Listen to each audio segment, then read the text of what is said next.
The earth trembled before the sound arrived, a phenomenon Klaus Hoffmann would never forget. Standing in the rubble-strewn courtyard of what had once been a textile factory in Lichtenberg, the 15-year-old felt the vibrations through his worn boots seconds before the thunder of Soviet artillery rolled across the eastern horizon. April 16, 1945, and the final battle for Berlin had begun. Klaus clutched the Panzerfaust they had thrust into his hands 3 days earlier, its weight unfamiliar and terrifying.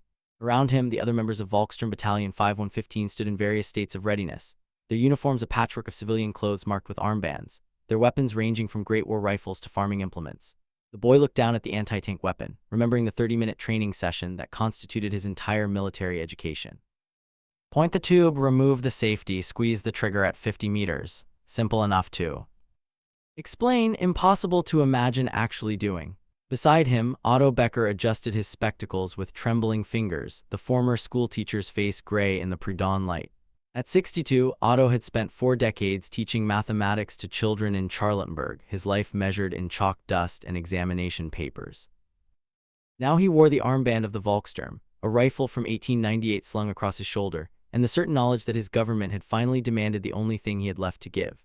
The artillery barrage intensified, orange flashes painting the eastern sky. Klaus counted the seconds between flash and sound, a habit from childhood storms, but the mathematics of destruction operated on a different scale. Somewhere beyond the Oder River, Marshal Zhukov's forces were launching 2.5 million shells into German positions, a steel rain that would not cease until the city lay broken. In a cellar command post 2 kilometers away, Wehrmacht Lieutenant Hans Müller studied a map by candlelight, the paper's neat lines bearing no resemblance to the chaos above. At 34, Hans had survived Stalingrad, Kursk, and the long retreat across Eastern Europe, watching the Wehrmacht transform from a conquering army into a funeral procession. The orders on his desk commanded him to hold the Frankfurter Allee with 2 understrength companies, a handful of tanks, and whatever Volkssturm units could be scraped together. He recognized the signature at the bottom, some general he had never met, probably already planning his own escape route west. Hans pulled out his journal, a habit he had maintained since the war's beginning, though the tone had shifted dramatically over the years. Where once he had written of military strategy and tactical observations, now he documented something else entirely, the truth. He wrote of boys given weapons they could barely lift, of old men forced from their homes, of a regime that would sacrifice every German life before admitting defeat. He wrote knowing these words might be his only legacy, that someone needed to record what was actually happening in these final days.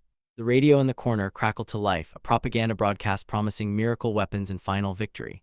The announcer's voice dripped with confidence, speaking of secret armies preparing to relieve Berlin, of wonder weapons that would turn the tide. Hans looked at his map, at the red arrows showing Soviet forces closing from 3 directions, and felt something between rage and exhaustion. The lies continued even as the city burned. 4 floors beneath the Charité Hospital, Greta Steiner moved through corridors that smelled of blood, disinfectant, and despair. At 28, she had been a nurse for 6 years, but nothing in her training had prepared her for this underground world of the dying.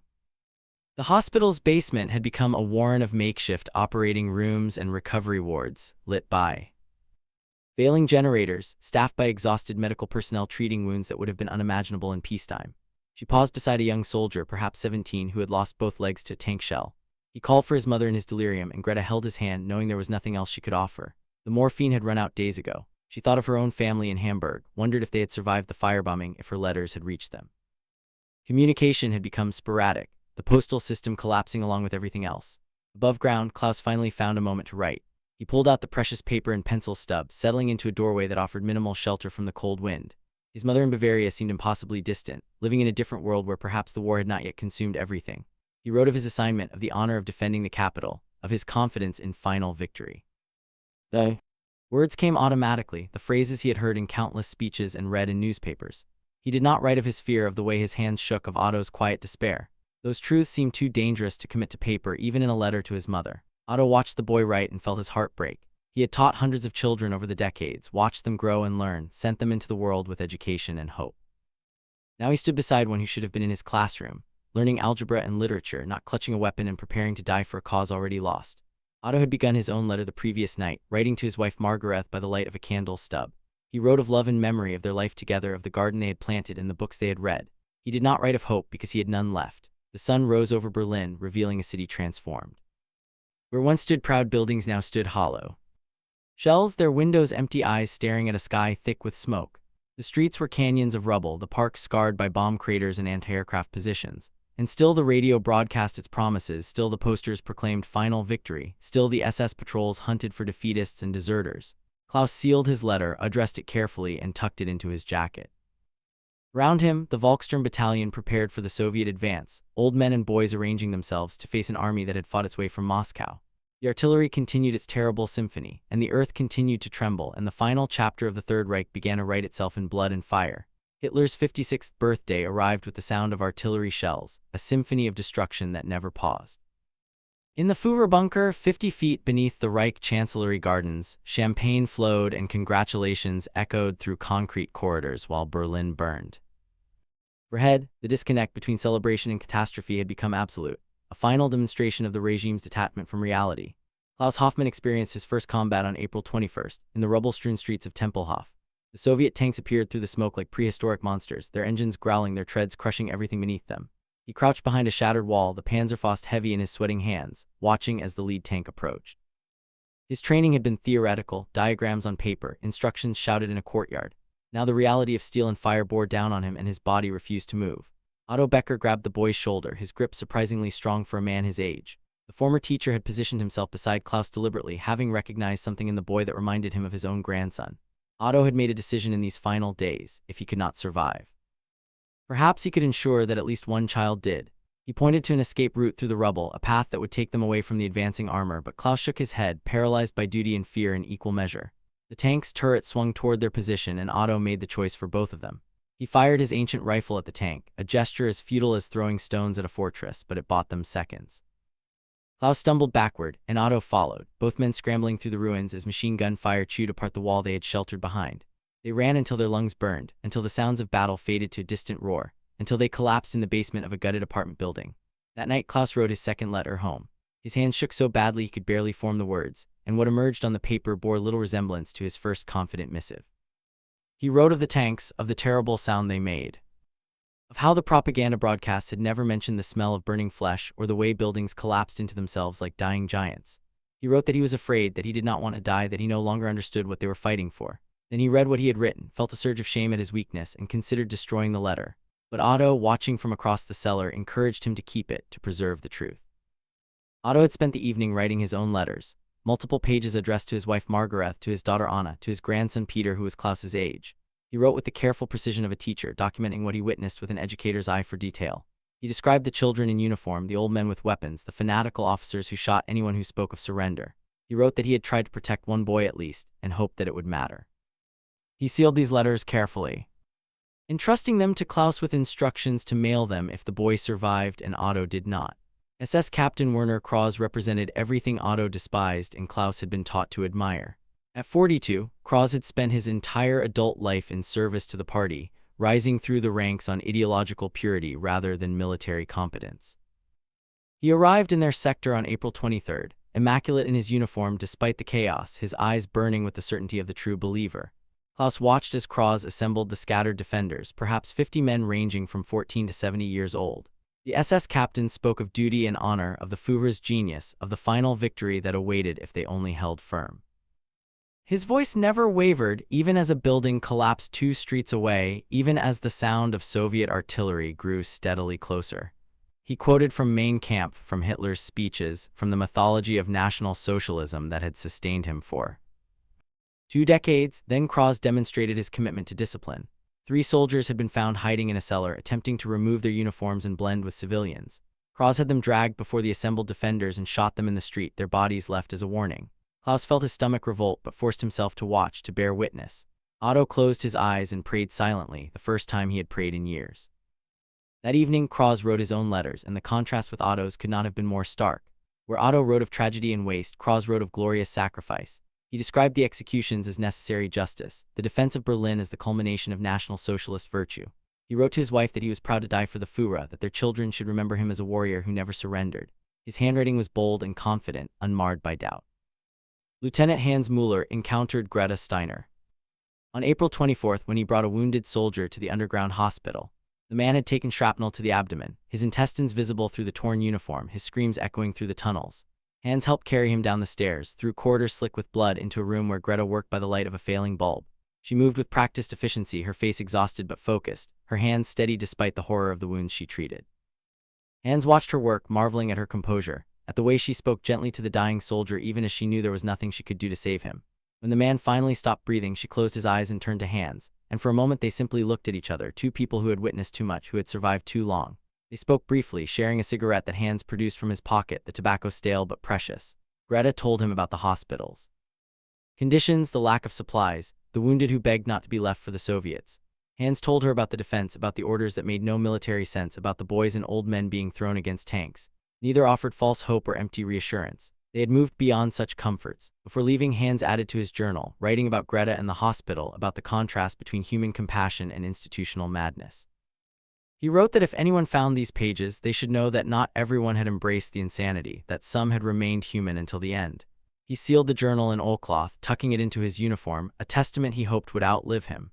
The Soviet news tightened daily. By April 25th, the encirclement was complete, Berlin cut off from the outside world. The radio broadcasts continued their fantasy narrative, but even the most devoted listeners could hear the desperation beneath the words. Miracle weapons were always coming tomorrow, relief armies always just days away, victory always certain despite the evidence of burning buildings and advancing tanks. Klaus and Otto found themselves assigned to a position near the Reich chancellery, close enough to see the Führerbunker's entrance, that concrete portal to the regime's final refuge. They watched as officers came and went, as supplies were carried down, as the machinery of government continued its pointless operations. The contrast between the bunker's inhabitants and the defenders in the streets was obscene, a final demonstration of the regime's contempt for those it claimed to lead. Otto used the quiet moments to continue his letters, filling page after page with observations and reflections. He wrote about Klaus, about the boy's gradual awakening to reality, about the propaganda veneer cracking under the weight of experience. He wrote about Kraus, about the danger of men who believed too completely, who would kill endlessly in service to an idea. He wrote about himself, about his guilt at having remained silent for so long, about his hope that his testimony might matter.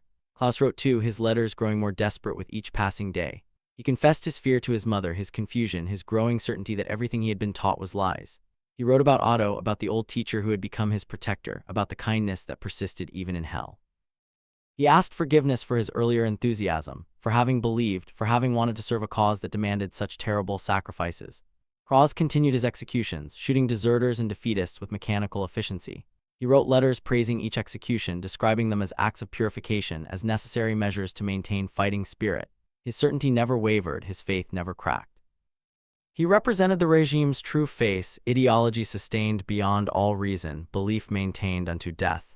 The night of April 25th brought heavy rain, the water mixing with blood in the gutters, washing ash from the air. Klaus and Otto huddled in a doorway, sharing their rations, speaking quietly about everything and nothing. Otto told stories of his teaching days, of students who had gone on to become doctors and engineers, of the satisfaction of watching young minds develop.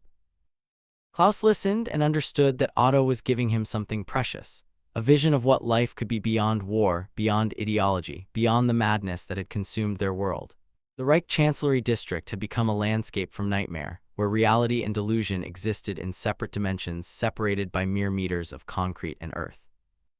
Above ground, Klaus Hoffmann and Otto Becker crouched behind the shattered fountain in the Chancellery gardens, their position offering a clear view of the bunker entrance while providing minimal cover from Soviet snipers who had infiltrated the surrounding buildings. Below, in that concrete tomb, the architects of catastrophe continued their fantasy, issuing orders to armies that no longer existed, planning counterattacks with divisions that had been destroyed weeks ago. Klaus watched as a staff officer emerged from the bunker entrance on the morning of April 26, blinking in the smoky daylight like a creature unaccustomed to the surface world. The man carried a briefcase, wore a clean uniform, and moved with the brisk confidence of someone who believed the war could still be won through proper paperwork and sufficient willpower. He crossed the garden without acknowledging the defenders, without seeming to notice the bodies that lay unburied in the rubble, without hearing the artillery that had become Berlin's constant soundtrack. Klaus felt something shift inside him, a final severing of whatever thread had connected him to belief in authority, in the system that had shaped his short life. Otto observed the same scene with a teacher's analytical eye, recognizing the phenomenon he had witnessed in his classroom when students refused to accept failing grades, when they insisted that reality must conform to their expectations rather than the reverse. He had begun a new letter to Margaret, writing by the light of fires that burned throughout the district, and his words carried the weight of final testimony. He described the surreal theater playing out around them, the way orders continued to flow from the bunker even as the perimeter shrank to a few city blocks, the way maps were studied and strategies debated while the city died overhead. The disconnect intensified on April 27 when Klaus and Otto were summoned to a briefing in a cellar command post. A major whose name they never learned stood before a map that bore no relationship to the actual tactical situation, pointing to positions that had been overrun days ago, describing reinforcements that would never arrive. The man spoke with utter conviction. About the relief force approaching from the west, about the Americans who would surely join Germany against the Bolshevik threat, about the Führer's unshakable confidence in final victory. Klaus looked around the room at the other defenders, seeing his own disbelief reflected in their faces, yet no one spoke.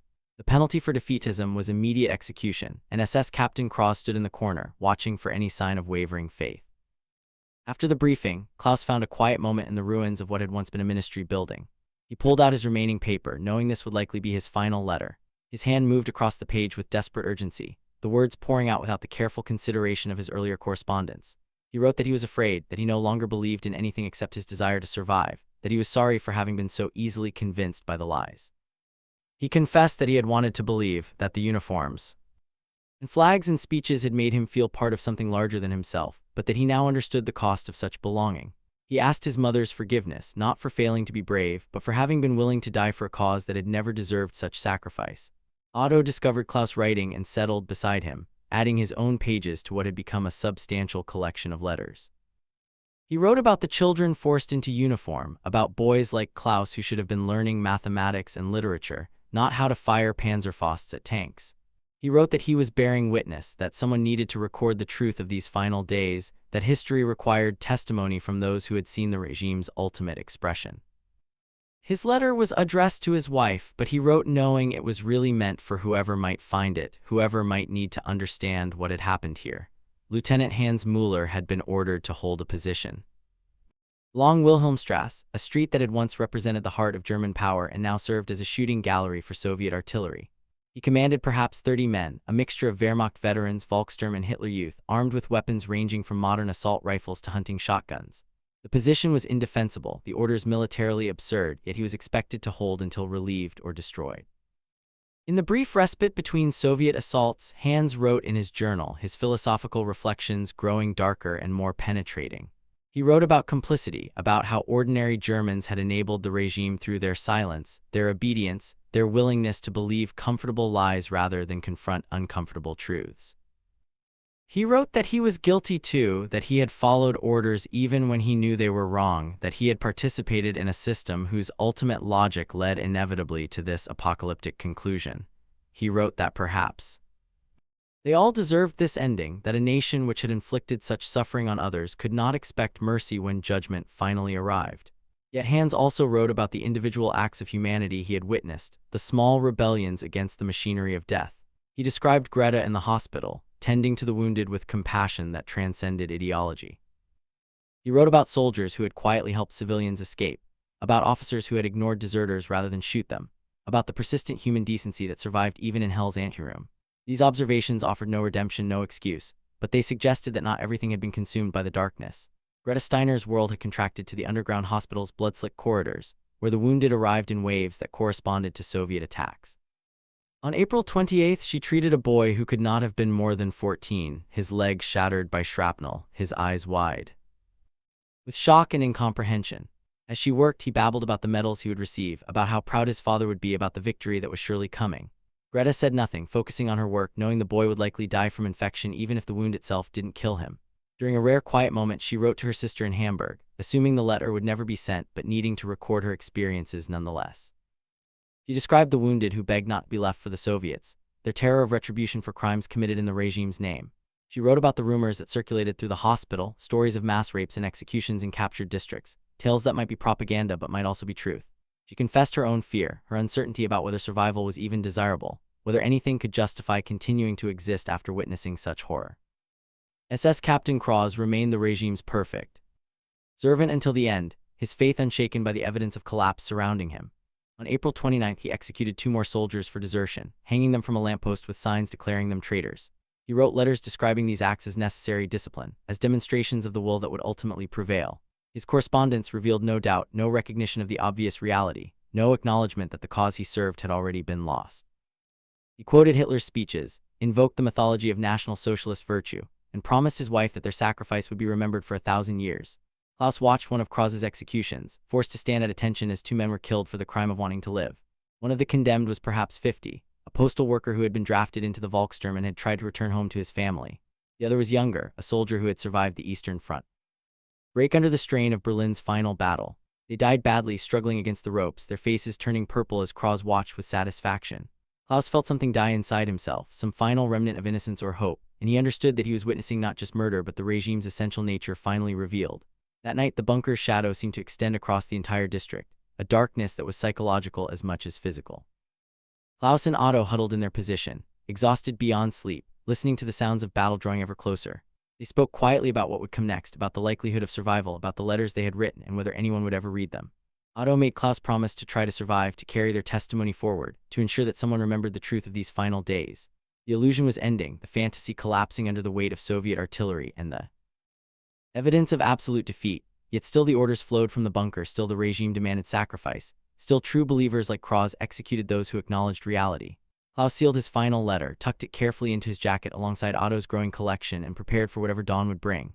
The news arrived on April 30th in whispers that spread through the ruins faster than any official announcement could have traveled. Hitler was dead. The man who had promised a 1,000-year Reich had chosen suicide in his concrete tomb rather than face the consequences of his actions. For Klaus Hoffmann, crouching in a shattered building near the Chancellery, the information produced not shock but a strange numbness, as though learning that a god had never existed in the first place. Otto Becker received the news differently. The former teacher felt something like relief wash over him, a sense that perhaps the spell might finally break. Still fighting might lay down their weapons and choose survival over ideology. He was writing another letter to Margaret when the Soviet assault began, the barrage more intense than anything they had yet experienced, as though the Red Army had been waiting for precisely this moment to deliver the final blow. The building shook, concrete dust raining from the ceiling as shells impacted nearby. Klaus grabbed his Panzerfaust, muscle memory overriding thought, while Otto clutched his rifle with hands that had spent 40 years holding chalk instead of weapons. They moved toward their assigned position, a window overlooking what had once been a street, but the world outside had transformed into a storm of fire and steel. The shell hit without warning, the way death usually arrives in war. One moment Klaus was moving through the doorway, Otto 3 steps behind him, and the next the ceiling was collapsing, the walls folding inward, the floor dropping away beneath their feet. Klaus felt himself falling through darkness, felt the crushing weight of rubble, felt pain explode through his left arm and ribs. Then silence, or perhaps he had simply gone deaf, the world reduced to dust and pressure and the taste of blood. He regained consciousness to find himself partially buried, his legs trapped beneath concrete slabs but miraculously unbroken. His left arm hung useless, and breathing sent spikes of agony through his chest, but he was alive. He called out for Otto, his voice weak and hoarse, and heard a response from somewhere in the darkness nearby. Klaus dug with his functioning hand, pulling away debris, following Otto's voice until he found the old teacher pinned beneath a massive beam. Even in the dim light filtering through gaps in the rubble, Klaus could see the extent of Otto's injuries. The beam had crushed his lower body, blood pooling beneath him, his face gray with shock and blood loss. They both understood immediately that Otto would not survive. The teacher's voice was surprisingly steady as he spoke, perhaps because he had been preparing for this moment since the day he received his conscription notice. He told Klaus where to find his letters, carefully preserved in a waterproof pouch inside his jacket. He made the boy promise to add them to his own, to carry them forward, to ensure they reached someone who would preserve the truth they contained. He spoke about his wife, his daughter, his grandson, asking Klaus to tell them that he had thought of them at the end, that he had tried to do one good thing by protecting a child in this final madness. Klaus wept as he listened, his tears cutting tracks through the dust on his face. He promised everything Otto asked, swearing oaths he desperately hoped he could keep. The old teacher smiled, reached up with a trembling hand to touch Klaus's face, and spoke his final words about the importance of bearing witness, of remembering, of ensuring that the truth survived even if they did not. Otto Becker died as Soviet soldiers began clearing the rubble above them, his last breath a whisper about his classroom and the students he would never teach again. Klaus held the old man's hand until it grew cold, then carefully retrieved the letters from Otto's jacket, adding them to his own collection. He had perhaps 20 letters now, testimony from 2 lives, and he wrapped them in the waterproof cloth Otto had used, tucking them inside his shirt against his skin. The Soviets pulled Klaus from the rubble hours later, a boy soldier with a broken arm and cracked ribs, covered in blood and dust, clutching something against his chest that he refused to release even when they pointed rifles at him. They were surprisingly gentle, these battle-hardened men who had fought their way from Moscow, perhaps recognizing that this child represented no threat, that the war had already extracted whatever price it demanded from him. Lieutenant Hans Müller's surrender came on May 1st, after his position had been overrun and his remaining men had thrown down their weapons. He stood in the ruins of Wilhelmstrasse, hands raised, as Soviet soldiers searched him. They found his journal in his jacket pocket, the oilcloth wrapping protecting pages filled with his careful documentation of the regime's final crimes. A political officer confiscated it immediately, recognizing its potential value as evidence, and Hans felt a strange satisfaction knowing his testimony would survive even if he did not. The Soviets marched him east with thousands of other prisoners, a column of defeated men shuffling through the ruins of the city they had failed to defend. Hans did not know if he would survive the camps that awaited him, did not know if his journal would ever be read or simply filed away in some archive, but he had done what he could. He had recorded the truth, had borne witness, had refused to let the lies stand unchallenged even in the regime's final hours. Greta Steiner experienced the hospitals. Capture on May 2nd, when Soviet soldiers descended into the underground complex with weapons raised and expressions that promised violence. She stood before her patients, arms spread, a futile gesture of protection that somehow worked. Perhaps the soldiers were exhausted by conquest, perhaps they recognized the universal symbol of medical care, or perhaps they simply chose mercy in that particular moment. They allowed her to continue treating the wounded, even bringing their own casualties to her, and her letters remained safe in the nurse's bag she carried everywhere. She would survive the occupation, would eventually make her way west, would carry her testimony of those final days into a future that seemed impossible to imagine as she stood in that blood-soaked hospital. Her letters would join others, fragments of truth preserved against the regime's final attempt to control the narrative of its own destruction. SS Captain Werner Krause died as he had lived, fighting with fanatical determination even as the cause he served had already been lost. He fell on May 1st, leading a counterattack against Soviet positions near the Reichstag, his pistol firing until a burst of machine gun fire cut him down. Soviet soldiers found his body hours later, a letter in his pocket addressed to his wife, filled with declarations of eternal loyalty to the Führer and promises of ultimate victory. The letter would be preserved as evidence of the ideology that had driven the regime unto death, testimony to belief sustained beyond all reason. Klaus Hoffmann's escape through Berlin's sewers took 3 days, a nightmare journey through darkness and filth, his broken arm throbbing with every movement, the letters pressed against his chest like a talisman. He survived on rainwater and scraps, avoided Soviet patrols and desperate SS units still hunting deserters, crawled through tunnels that smelled of death and waste. He emerged in the western suburbs on May 4th, delirious with fever and infection, and stumbled into American lines. The medics who treated him found the letters when they cut away his filthy uniform, pages covered in multiple handwritings, testimony from voices that would otherwise have been lost. Klaus, drifting in and out of consciousness, clutched at the doctor's sleeve and begged them to preserve the letters, to ensure they survived, to make certain that someone remembered the truth.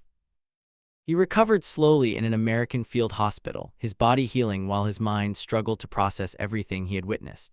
The letters remained with him, carefully preserved by officers who recognized their historical value, and in the summer of 1946, Klaus found himself testifying at early war crimes investigations, the youngest witness among hundreds.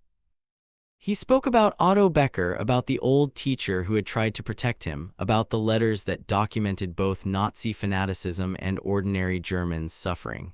He described Krause's executions, the bunker's delusions, the final collapse of a regime that had demanded everything and delivered only destruction.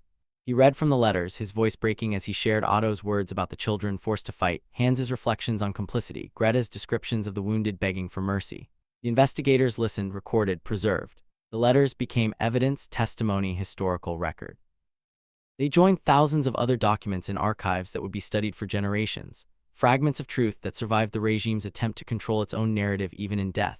Klaus had kept his promise to Otto, had carried the letters forward, had ensured that someone remembered. He would carry the weight of those memories for the rest of his life, but he had survived to bear witness, and in the end, that mattered.